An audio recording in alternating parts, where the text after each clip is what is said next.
Joining us next to discuss this now is Rex Lee, cybersecurity advisor at My Smart Privacy. He has advised major corporations and government agencies on matters of cybersecurity and tech espionage by the Chinese regime. So, Rex, thank you for joining us, as always.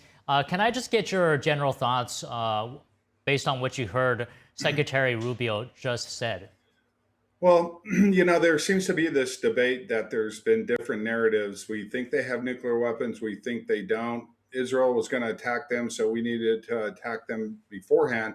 With that being said, I have no idea what intel they have, and they have no obligation to share that with the public at all. But I'm just kind of curious that did they have a nuclear weapon that they could launch a nuclear attack immediately within the next 2 weeks to warrant us preempting them? I don't know. I don't have an answer to that question. The one thing that concerns me about the whole thing is that there didn't seem to be a lot of planning to get all of the U.S. citizens and all of the other foreigners evacuated before an attack at this level.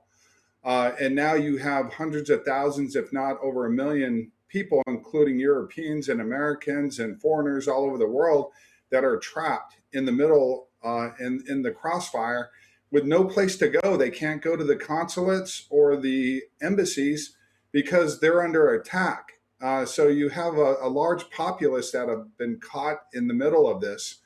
And I don't know if I would think that unless it was imminent that they had a nuclear bomb and they were going to set it off, I would think there should have been more planning to have evacuated everybody out of the war zone before they launched these attacks. Well, Rubio said in that press conference that this past weekend gave the administration the highest chance, highest probability of success in this operation. But the actual question I wanted to ask you to talk to you about today is that the Financial Times reports that Israel hacked into Tehran's traffic camera network in order to determine the whereabouts of Ayatollah Ali Khamenei and then other top Iranian officials as well before carrying out this assassination. So your thoughts on this reported cyber operation? Anything you can tell us? Yeah, it's probably based on the same technology that Palantir is using. It's a platform that's attached to any connected product, whether it's a cellular phone, computer, connected product, the camera, security system, environmental system, anything supported by Android, iOS, and Microsoft Windows is connected to what's called an ad tech global platform for advertising. This is the platform that can send a targeted advertising message to you anywhere in the world, whether you're at home, on your bike, in your car. Now, for consumerism, that's a great feature because the ad can find you anywhere else. For use for military is that you can gain access to the camera, the microphone, and the accelerometer for audio, video, and physical surveillance. So they were able to gain control of these cameras because probably they are supported by software that is supported by Android, iOS, or Windows. And they were able to get into these cameras.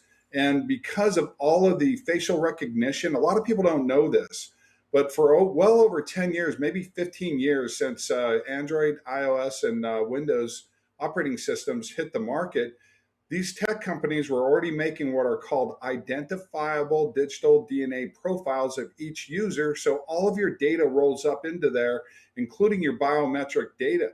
So in this platform, for instance, when you're talking about tennis shoes or food and you want to, and suddenly you start getting those ads, that's what's happening here. Your identifiable DNA profile pops up, the subject matter pops up, the algorithm sends it out to advertisers. It's the same thing with these cameras. If that camera is looking at somebody in a car, like somebody, one of the mullahs or the leadership in Iran, and they're a target, that camera can then use that digital DNA profile on that person, because I'm sure during that period of time they've used a tablet, a PC, or a smartphone supported by Android, iOS, and Windows that their digital DNA profiles are in there, and they would know exactly who these people are and where they're going. Over time, you can watch them go to and from work, and through predictive analytics, they can actually predict when they're going to be somewhere or where they're not. Now, because they use biometric information, they've been collecting your voice prints. So if I don't have my camera with me or my device with me, and I'm walking down the street, and one of those street lights sees me, again through that digital DNA identifiable profile, they can recognize my face. If they don't have a clear view of my face, and I go into a bar and there's a Android TV in there, and I start talking to somebody, then they can recognize my voice print. So you don't even need your device or a location tracker on there. I'll give you one other example. A message went out to everybody in the region, American citizens, as well as the military, the politicians, the ambassadors, all the government employees, to turn their location services off due to this tracking technology, because China and Russia are in those cores. Their apps like TikTok, Tencent's WeChat, Baidu, Wild Berries from Russia, Google distributes all those, and they make advertising money off of that. So they too can weaponize this technology and track people the same way that Palantir's tracking people. And oh, by the way, you can be tracked by multiple digital signals aside from the GPS. So turning off your GPS alone isn't going to protect you. It's like the targeted ad. You turn it off and you still get the same ads recording your conversations, because you can be tracked by Wi-Fi access points, near field communication tags, cellular triangulation, Bluetooth. They can track you multiple ways. They don't need you hooked up to the satellite to track you anymore. Okay, so does that, I mean, just speaking from the US's perspective then, the US has a lot of adversaries, right? So could China use these technologies to hack into the Yes. US surveillance systems? Everybody keeps thinking we're at war with Iran. We're not. We're in a proxy war with China and Russia. You wonder why we decapitated the leadership and nobody's there. Nobody's in charge. Yes, there are people in charge. I haven't heard a single analyst ask this question. How many Russian and Chinese military advisors have been and always are in Iran coordinating these attacks? I don't think these attacks are just coming from Iran. I don't think they're coming from the Republican Guard only. They have military advisors in country from these other countries. They always have. That's been noted. They're a proxy nation to China and Russia. Okay, so what gives the U.S. superiority in this area, in technology and surveillance, compared to other countries? The level, the field of play has been leveled due to our relationships, our tech relationships with these Chinese app developers.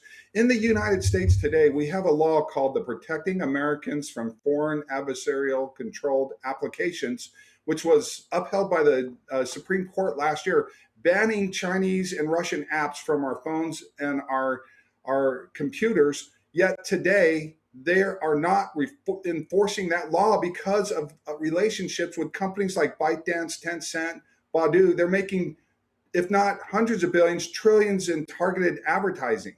So the Trump administration kept telling us, well, we're not going to enforce that law until we cut a deal to own TikTok in the United States with Oracle. Well, we've done that, and they're still not enforcing the law. And oh, guess what? ByteDance still owns 19% of the new TikTok USDA JV partnership with Oracle. They own 19%, and they own 100% of the algorithm that was identified as a national security threat.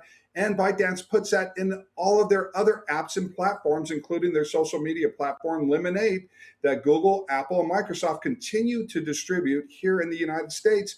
So this idea that we're in an AI arms race with China is false to me, because we're still sharing our AI IP for their AI embedded apps and chatbots, DeepSeek AI, Alibaba Quinn, and everything else. We're still distributing that. That is absolutely during a time of war with a proxy nation to China and Russia. a national security threat that needs to be addressed by our government.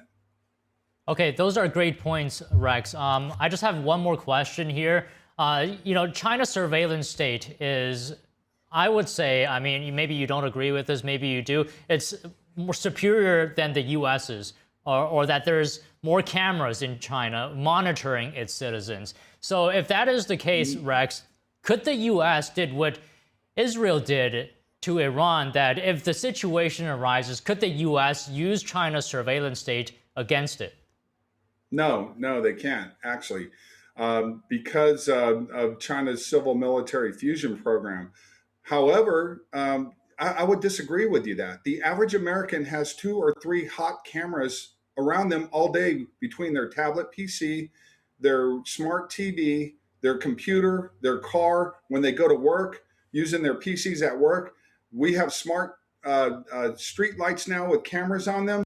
We're surrounded by as many cameras, but the surveillance architecture that's used in China was actually built by IP, AI IP from these United States tech companies. They just simply cloned what these tech companies did with our smartphones, tablet PCs, and connected products regarding targeted advertising and surveillance and data mining business practices and technologies that are embedded in our phones.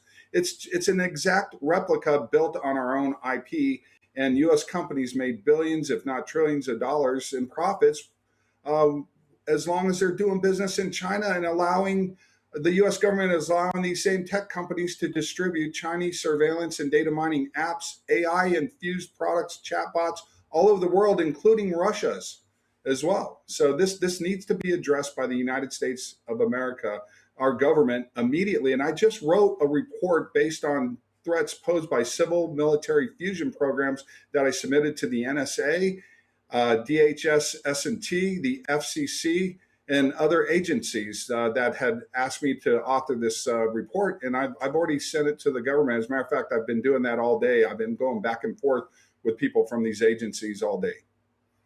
It's a scary world, Rex, but thank you for speaking with us. I could ask you next time, this is a topic for next time, but how do we protect ourselves, right? Great speaking with you today, Rex. Thanks again. Thank you. Bye-bye.